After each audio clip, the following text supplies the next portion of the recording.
The full story of Hussain. Just over 50 years of the death of Muhammad, the last prophet of Islam, the Muslim rulership was sliding into corruption under the tyrant Yazid, from the Umayyad family. Hussain, the son of Ali and the grandson of Muhammad, took a stand against Yazid's evil rule. Whilst Yazid was feared and hated for his ruthlessness, Hussain was loved and respected by society.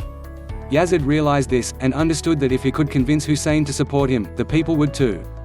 Hussain had a choice: to support the tyrant and live a comfortable life full of luxury, or to refuse and likely be killed for his decision. What should he do? What would you or I do? For Hussain, he could not live his life as a supporter of tyranny, and the choice for him was simple. Hussain refused. He said, "I only desire to spread good values and prevent evil." Having refused to support Yazid, Hussain knew his life was in danger. Yazid did not allow anyone to oppose him, and adopted a policy of killing those who disagreed with him. Cautious of this, Hussain decided to leave his hometown of Medina, and take his family Mecca.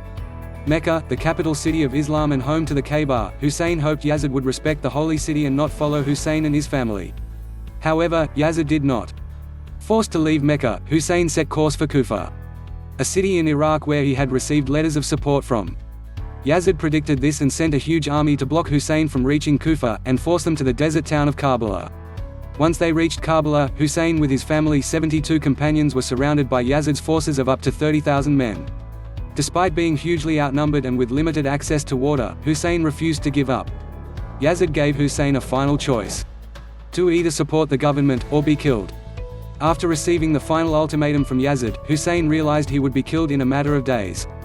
Hussain gathered his companions and urged them to escape. He explained that it was him who Yazid wished to kill, and not them. Again, Hussain's selflessness shone through.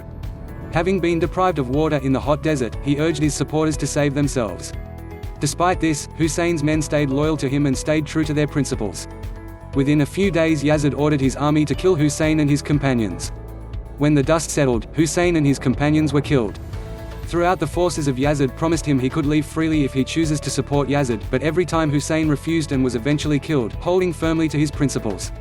After his death, Hussain's family were taken captive. His sister, Zainab, took up the role of leadership and gave an inspiring speech in Yazid's palace, condemning his actions and his style of leadership.